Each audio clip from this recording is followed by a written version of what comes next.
Bab 729-732. Menurut aturan kami, kamu hanya bisa menunggu di luar dan tidak bisa masuk. Masih ada aturan ini? Baiklah, aku akan menunggumu di sini. Pria tua berjas tang itu sedikit menyesal, tapi karena itu aturan orang lain, dia juga patuhi saja.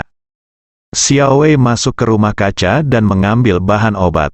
Lelaki tua berjas tang itu tidak melakukan apa-apa, memandangi lautan luas, dan berkata dengan penuh harap, jika bahan obat yang dibudidayakan di rumah kaca di sini dapat mencapai tingkat ramuan, tempat ini akan menjadi anugerah tanah. Si cantik kota bertanya dan berkata, "Kakek, menurutku itu hanya membual.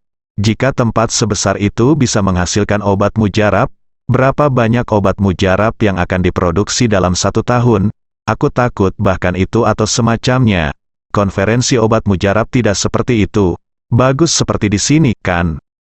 Orang tua berjas tang berkata sambil tersenyum, "Tentu saja tidak. Tidak semua ramuan yang ditanam di tanah pada konferensi ramuan semuanya adalah ramuan. Jika kita benar-benar ingin menghitung, kira-kira hanya 1/3 adalah obat mujarab, dan sisanya lebih baik dari bahan obat biasa." "Begitukah?" Si cantik perkotaan sedikit bingung. Orang tua berjas tang tertawa dan berkata, "Ini wajar. Kalau tidak, apa tujuan mengadakan konferensi pertukaran jamu Tiongkok setiap tahun? Jika semua ramuan yang ditanam adalah ramuan, tidak akan ada pasar sama sekali. Konferensi ramuan itu sendiri tidak akan cukup. Kemungkinannya bahkan lebih kecil untuk diekspor." Li Fugui sedikit terkejut ketika mendengar ini. Kedengarannya lelaki tua berjas tang itu sangat akrab dengan konferensi ramuan atau semacamnya, tapi Li Fugui belum pernah melihatnya sebelumnya. Selain itu, Li Fugui yakin pihak lain tidak boleh pergi ke kota Qingzhou untuk menghadiri konferensi ramuan tahun ini. Jika tidak, dia akan bisa mengenalinya. Siapa dia? Dia adalah Li Fugui. Saat beberapa orang sedang berbicara, Xiao Wei keluar dari rumah kaca sambil memegang ginseng yang baru digali di tangannya. Dia menjentikkan pergelangan tangannya, tetapi tanah di tubuhnya masih belum sepenuhnya terguncang. Ketika dia melihat lebih dekat, dia melihat masih ada aroma ginseng di atasnya, aroma tanah yang kuat. Lelaki tua berjas tang itu tidak sabar untuk mengambilnya. Ia mengelus janggutnya dan memandanginya dengan mata berbinar-binar. Akhirnya, ia malah mengabaikan tanah di atasnya dan menempelkan ginseng itu ke ujung hidungnya dan mengendusnya dengan hati-hati. His, lelaki tua berjas tang itu menjadi bersemangat, matanya melebar, dan dia tersentak. Tetapi matanya bersinar dan dia berkata, "Bahan obat semacam ini benar-benar lebih baik daripada yang ada di kegelapan kotak brokat sebelumnya." Xiao Wei berkata dengan sedikit kepuasan, "Orang tua, izinkan saya memberitahu Anda, bahan obat di ladang di sini adalah yang terbaik." Orang tua berjas tang terkejut dan tidak bisa berkata-kata. Ada lebih banyak kekacauan di hatiku, karena dia akhirnya tahu bahan obat apa yang lebih baik dari ramuan. Bahan obat yang lebih baik daripada ramuan adalah ramuan yang lebih baik. Kedengarannya seperti seteguk, tapi sebenarnya tidak. Orang tua di Tangzuang tahu betul bahwa sangat sulit untuk mengolah bahan obat hingga mencapai tingkat ramuan. Tetapi sekarang, di rumah kaca di sini, ramuan terbaik dapat dibudidayakan. Ini sungguh luar biasa. Dulu, dia hanya mendengar bahwa ramuan terbaik bisa dihasilkan dengan dibesarkan di bumi. Itu pun kemungkinannya sangat rendah, begitu lahir akan menimbulkan sensasi. Anda tahu, meskipun ramuan yang dibudidayakan tidak sebaik ramuan liar, ramuan di sini jelas melanggar konvensi ini. Orang tua berjas tang memiliki mata yang sangat canggih. Dia menemukan bahwa ramuan di sini lebih buruk daripada ramuan yang dibudidayakan di tempat lain. Tempat terlalu banyak. Bahkan dibandingkan dengan yang liar, tidak kalah jauhnya. Ini hanyalah sebuah keajaiban. Yang paling penting adalah orang tua berjas tang segera memikirkan apa yang dikatakan Xiao Wei sebelumnya. Semua rumah kaca di sini memiliki ramuan semacam ini. Jika itu masalahnya, mendesis, orang tua berjas tang tidak bisa bernapas lagi. Dia hanya punya satu ide sekarang. yaitu menemui bos di sini secepat mungkin. Hal terbaiknya adalah mendapat kesempatan mengunjungi rumah kaca secara langsung. Karena kecuali dia melihatnya dengan matanya sendiri, dia tidak akan pernah percaya bahwa begitu banyak ramuan yang bisa diproduksi di sini. Gadis kecil, aku ingin bekerja sama denganmu. Uang bukanlah masalah. Aku ingin tahu apakah aku bisa memberitahu pemimpinmu dan mengatakan bahwa aku ingin bertemu bosmu. Pria tua berjas tang itu memiliki postur yang sangat rendah dan banyak berdiskusi nada, dan berkata sambil tersenyum. Xiao Wei ragu-ragu sejenak, lalu menggelengkan kepalanya dan berkata, kami punya peraturan di sini. Kunjungan adalah kunjungan, tidak ada yang lain. Jika Anda ingin membahas kerjasama atau semacamnya, Anda harus menunggu pemberitahuan. Orang tua di Tangzuang cemas. Bagaimana dia bisa menunggu waktu lain untuk membahas kerjasama? Ia berpikir sejenak, lalu tiba-tiba mengeluarkan arloji dari sakunya dan menyerahkannya sambil tersenyum. Saya beli ini dari luar negeri. Harganya tidak mahal, hanya beberapa ratus ribu. Selama Anda mengizinkan saya bertemu bos Anda, jam tangan ini milikmu. Si cantik kota membuka mata indahnya lebar-lebar dan menatap kakeknya dengan kaget. Dia benar-benar melihat kakeknya menyuap orang lain. Orang lain ini masih menjadi resepsionis. Si cantik perkotaan dengan jelas mengingat bahwa kakeknya adalah orang yang tegap dan tegap di rumah, dan ini adalah hal yang paling tidak dia tahan. Ini, Xiao Wei melihat jam tangan yang bersinar di bawah sinar matahari. Tentu saja hatinya tergerak. Terlepas dari nilainya, jam tangan ini terlihat sangat bagus hanya dari penampilannya. Namun, Li Fugui masih menonton di sini. Bagaimana dia berani mengambil langkah selanjutnya? Bahkan jika Li Fugui tidak ada di sini, dia tidak dapat menerimanya karena dia tidak memiliki kemampuan untuk memenuhi persyaratan pihak lain. Jika Li Fugui tidak ada di sini, maka bos perusahaan sebenarnya adalah Gao Yunru dan Li Xiuling. Kedua wanita ini sekarang hidup dalam pengasingan, dan begitu mereka keluar, mereka selalu dikelilingi oleh orang-orang, karakter seperti Xiao Wei bahkan tidak bisa masuk. Tepat ketika Xiao Wei mau tidak mau ingin melihat Li Fugui dengan tatapan bertanya-tanya, Li Fugui berkata sambil tersenyum, ambillah. Wajah Xiao Wei tiba-tiba menjadi terkejut, dan dia dengan senang hati mengambil alih arloji itu, tidak lupa membungkuk dan berkata, terima kasih, Tuan tua. Pria tua berjas tang itu memandang Li Fugui dengan heran. Dia menyadari sesuatu dan bertanya dengan ragu-ragu, adik laki-laki, apakah kamu kenal bos di sini? Bahkan cucu lelaki tua berjas tang, wanita cantik perkotaan itu, memandang Li Fugui dengan mata penasaran. Li Fugui merapikan pakaiannya dengan genit, menyeringai, dan berkata dengan menawan, maaf, aku bosnya di sini.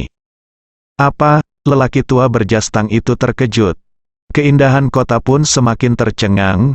Apakah orang ini bosnya di sini? Bagaimana ini mungkin? Antara kilat dan batu api. Orang tua berjas tang segera mengetahuinya, dan dia tiba-tiba mengetahui bahwa Li Fugui telah mengikutinya sampai sekarang. Tetapi mereka bahkan lupa menanyakan untuk apa Li Fugui ada di sini. Ditambah dengan serangkaian perilaku abnormal Li Fugui ketika dia berada di Wisma. Ketika semua hal ini bersatu, dikombinasikan dengan kata-kata terakhir yang baru saja diucapkan Li Fugui. Itu benar, pemuda ini mungkin bosnya di sini. Orang tua berjas tang sangat terkejut hingga dia tidak sadar untuk waktu yang lama. Si cantik kota menatap Xiao Wei dan bertanya, apakah dia benar-benar bos di sini? Xiao Wei mengangkat lehernya dengan bangga, mengangguk dan berkata, tentu saja, tempat kita kecil di sini, kecuali bosnya sendiri, siapa yang berani berpura-pura menjadi bos di sini? Pria tua berjas tang itu tersentak dan menatap Li Fugui dengan mata aneh. Bukan karena Li Fugui terlalu pintar, hanya saja Li Fugui masih terlalu muda.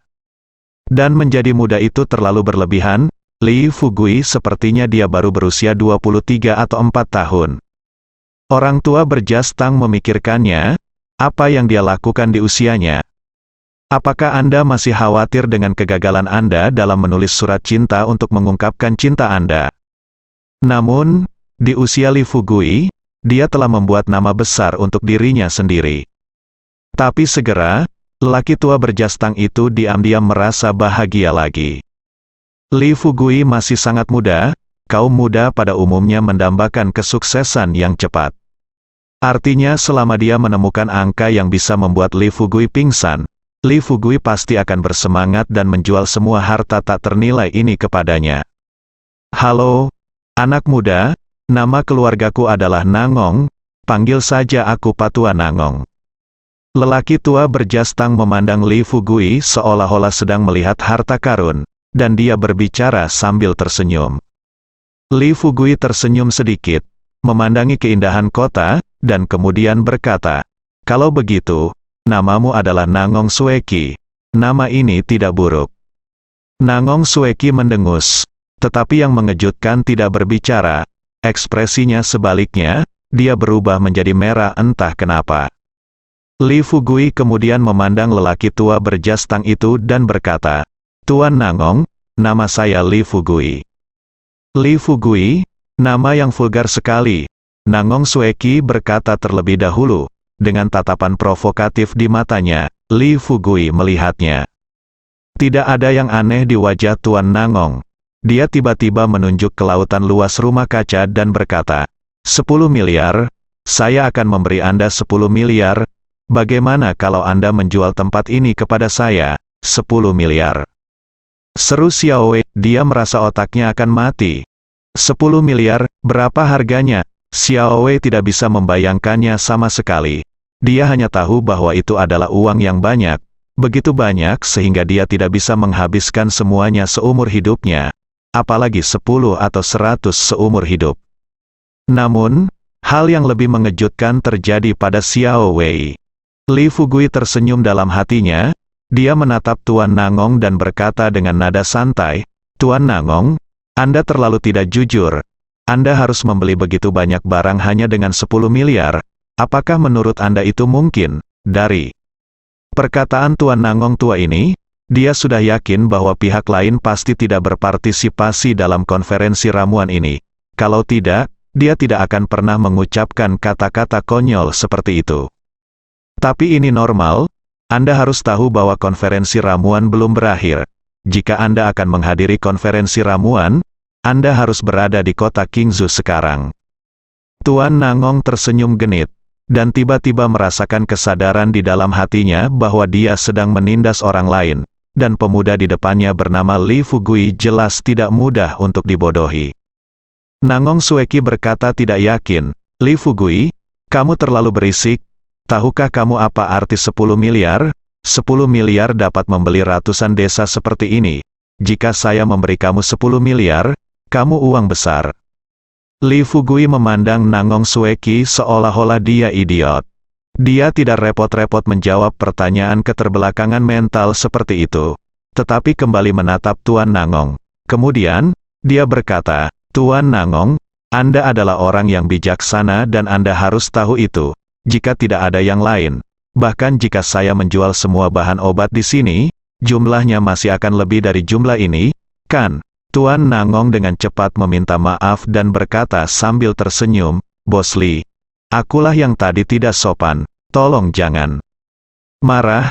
Tidak puas dengan harganya, kita bisa bicara lagi." Xiao Wei hanya merasa hatinya ada di sini untuk diuji hari ini. Pertama, 10 miliar, kemudian Li Fugui menolak dan bahkan mengatakan bahwa barang-barang di rumah kaca di sini bernilai 10 miliar. Tahukah Xiao Wei bahwa setelah memanen bahan obat ini, dia akan segera menanam tanaman lagi? Menurut perkataan Li Fugui, berapa banyak uang yang harus dia miliki sekarang? Qi Kuai Kui Xiao. Tidak heran desa ini mampu melakukan pembangunan skala besar dan berubah secara drastis. Pantas saja gaji masyarakat di desa begitu tinggi. Xiao Wei memandang Li Fugui dengan mata membara, seperti orang yang belum makan selama 3 tahun dan melihat makanan lezat. Pria ini adalah harta karun. Xiao Wei bahkan sepertinya telah melihat bahwa memiliki Li Fugui setara dengan memiliki dunia yang indah seperti seluruh dunia. Li Fugui menggelengkan kepalanya dengan ringan dan berkata sambil tersenyum, "Tuan Nangong, saya dapat melihat bahwa Anda sangat tertarik dengan bahan obat di sini. Saya akan memberitahu Anda secara langsung. Anda dapat melakukan apa saja di sini.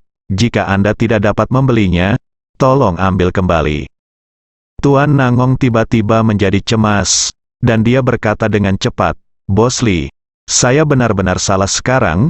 Mengapa saya tidak meminta maaf kepada Anda? Jika bahan obat di sini tidak dijual, obatnya bahan di sini harus dijualkan."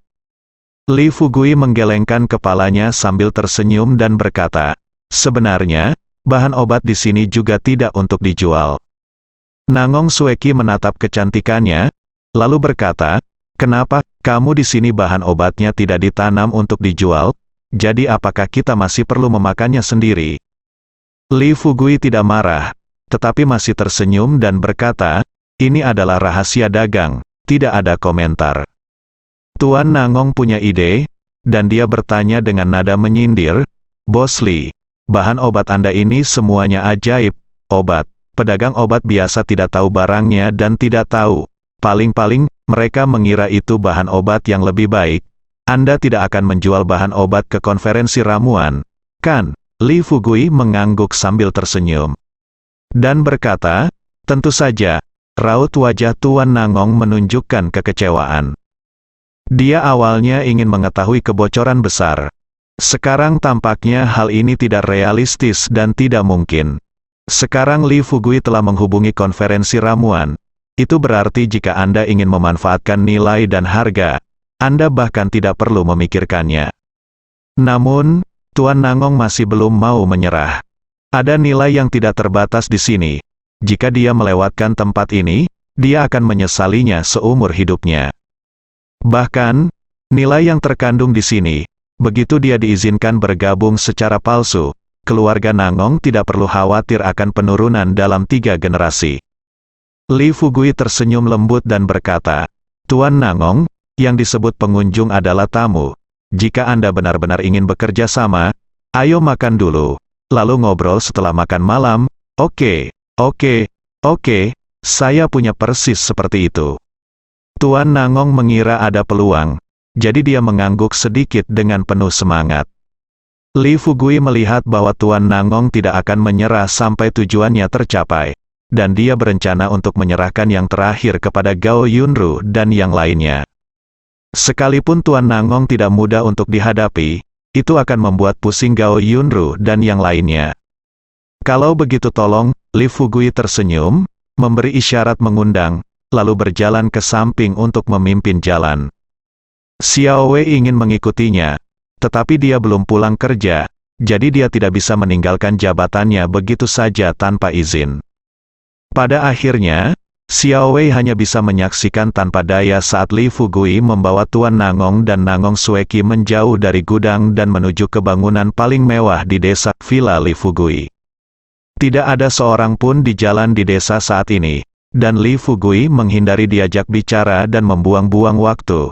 Segera dia membawa Tuan Nangong dan Nangong Sueki keluar vilanya.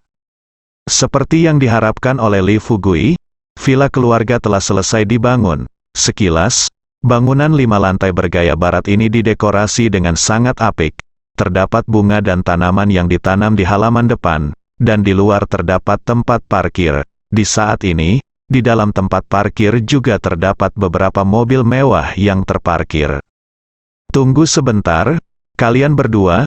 Li Fugui tersenyum, melangkah maju dan membunyikan bel pintu.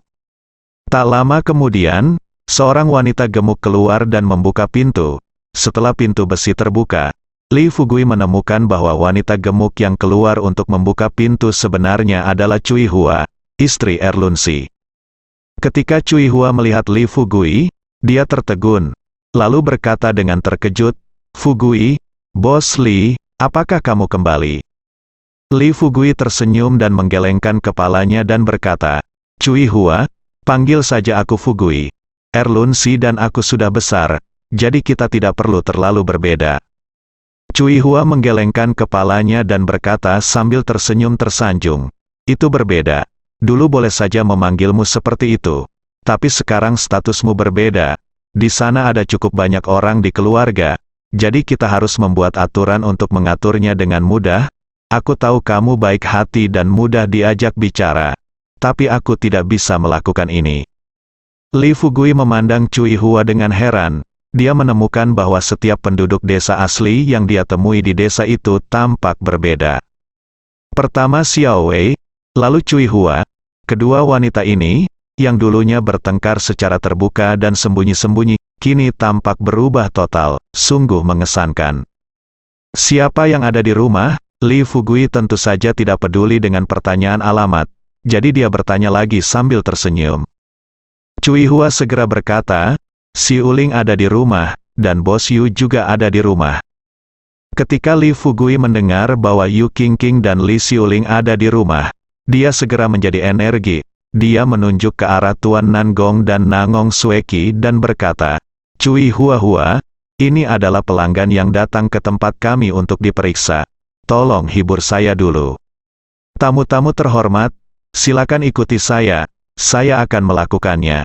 Meskipun Tuan Nangong sangat ingin bekerja sama dengan Li Fugui atau terlibat, dia juga tahu bahwa dia tidak bisa makan tahu panas dengan tergesa-gesa. Terlebih lagi, dia sudah melakukannya, tiba di rumah Li Fugui, dan dia tidak takut Li Fugui akan terbang begitu saja. Aku pergi, jadi aku bisa menahannya. Nangong Sueki berbeda. Dia berkata dengan marah, Kakek, orang ini sama sekali tidak menganggap kita serius. Mengapa kita masih meminta kerjasama? Meskipun hal-hal di sini bagus, kita juga bisa melakukannya di tempat lain. Saya menemukan hal yang sama satu. Tuan Nangong melirik Cui Hua yang sedang berjalan di satu sisi. Dia tidak menghindar, tetapi berkata sambil tersenyum, Sueki, ini karena kamu tidak mengerti.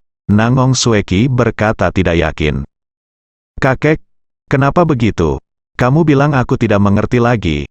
Tuan Nangong mengelus janggutnya dan berbisik, bahan obat di sini tidak dapat ditemukan di tempat lain.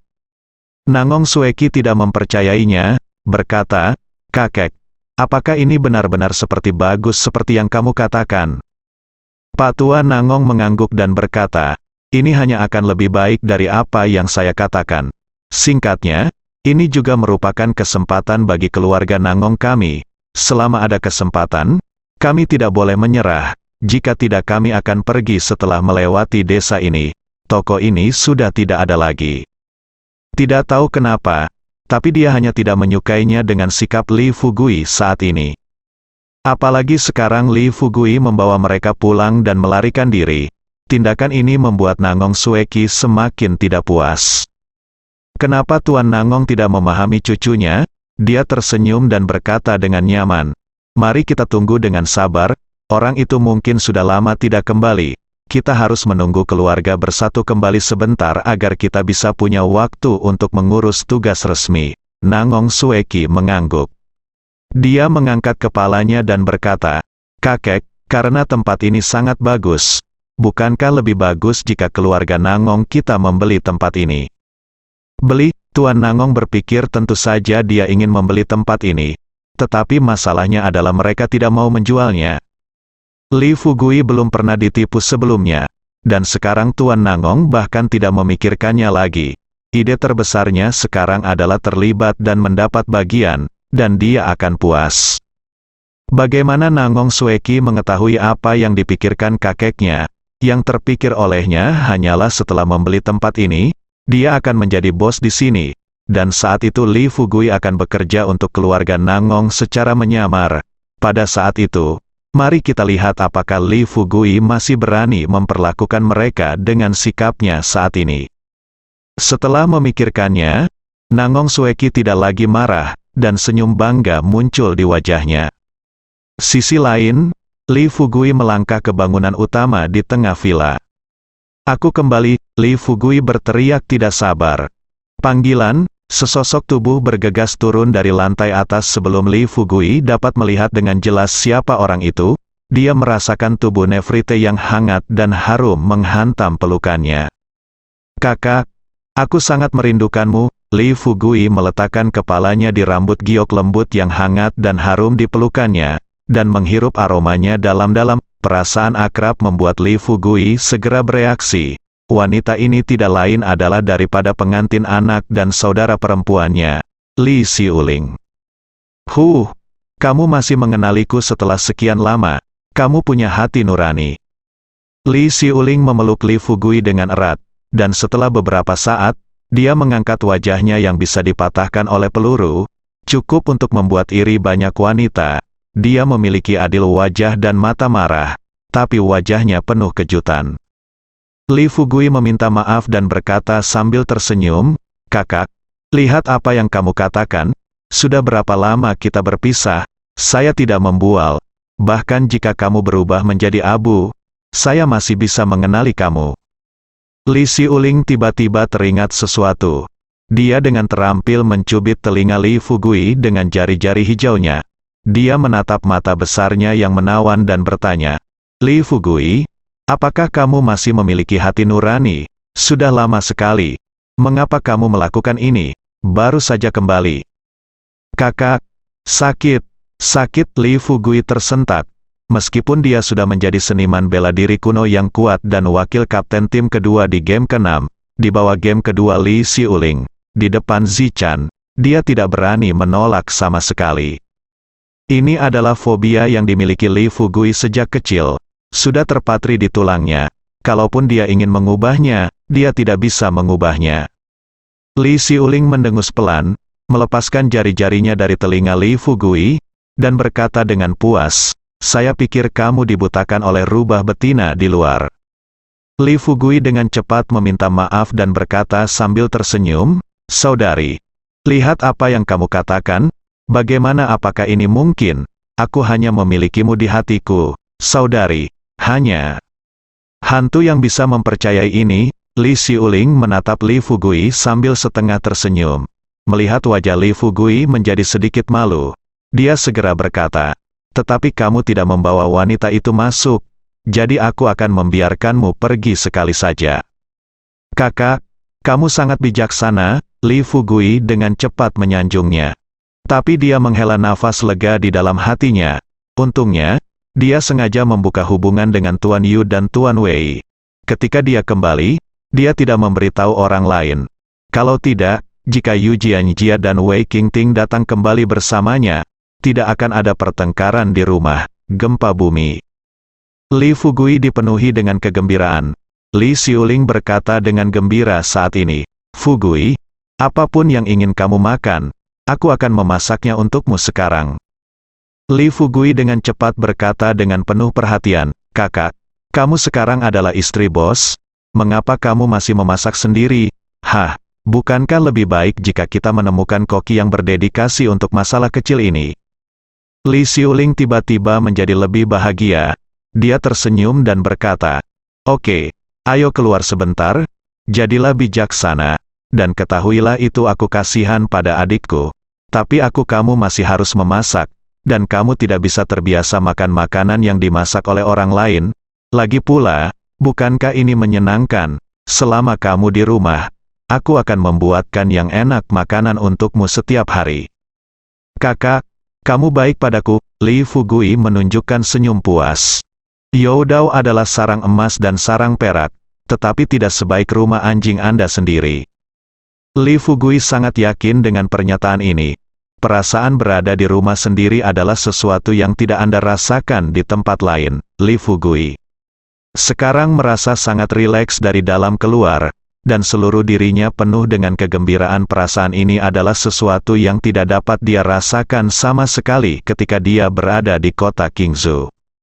Li Xiuling berkata dengan gembira, "Kalau begitu aku akan memasak. Saudari Yu sedang bekerja di kamar di lantai atas. Kamu bisa pergi dan menemuinya." "Oke." Li Fugui sebenarnya memiliki niat ini dan melihat bahwa Li Xiuling tidak keberatan, dan bahkan berinisiatif untuk mengungkitnya, jadi dia setuju. Setelah Li Xiuling mengatakan ini, dia pergi ke dapur. Li Fugui memutar matanya, menaiki tangga, dan berjalan menuju lantai 3 villa. Beberapa menit kemudian, Li Fugui mengikuti tata letak dan alokasi ruangan dalam ingatannya dan mencapai luar kamar Yu Qingqing. Dia mengulurkan tangannya dan hendak mengetuk pintu. Namun, hanya dengan sentuhan ringan di tangannya, pintu itu langsung dibuka. Li Fugui terkejut sesaat, lalu langsung masuk ke kamar. Kamar Yu Qingqing persis sama dengan yang diingat Li Fugui. Perbedaan terbesar adalah adanya meja tambahan. Ada banyak laporan yang bertumpuk di meja saat ini. Jelas bahwa Yu Qingqing harus bekerja tanpa lelah untuk meninjau keuangan setiap hari. Li Fugui tidak melihat Yu Qingqing di kamar, jadi dia hendak menelepon seseorang. Namun, saat ini, telinga Li Fugui bergerak, dan dia tiba-tiba mendengar suara percikan air di kamar mandi. Mungkinkah Yu Qingqing sedang mandi? Li Fugui menelan ludahnya. Matanya berbinar-binar. Ia tahu bahwa Yu Qingqing dan Gao Yunru sama-sama sangat terhormat dan memiliki kebiasaan tidur siang. Terlebih lagi, terkadang, jika mereka tidak terlalu sibuk, kedua wanita itu akan mandi terlebih dahulu. Pergi tidur lebih mudah untuk tertidur dengan cara ini. Sekarang sudah hampir tengah hari. Jakun Li Fugui berguling. Dia menggosok tangannya sebagai antisipasi, lalu berjingkat menuju kamar mandi yang disertakan dengan kamar itu. Gambar villa ini dirancang oleh Li Fugui sendiri. Sebelum mendesain, Li Fugui mempertimbangkan secara matang berbagai kemungkinan permasalahan. Misalnya, semua kamar di lantai 3 sebenarnya adalah kamar tidur utama, dan setiap kamar, semua memiliki kamar mandi dan toilet sendiri. Ini adalah pedesaan. Jika berada di kota, meskipun Li Fugui memiliki ide ini, akan sulit untuk mengimplementasikannya.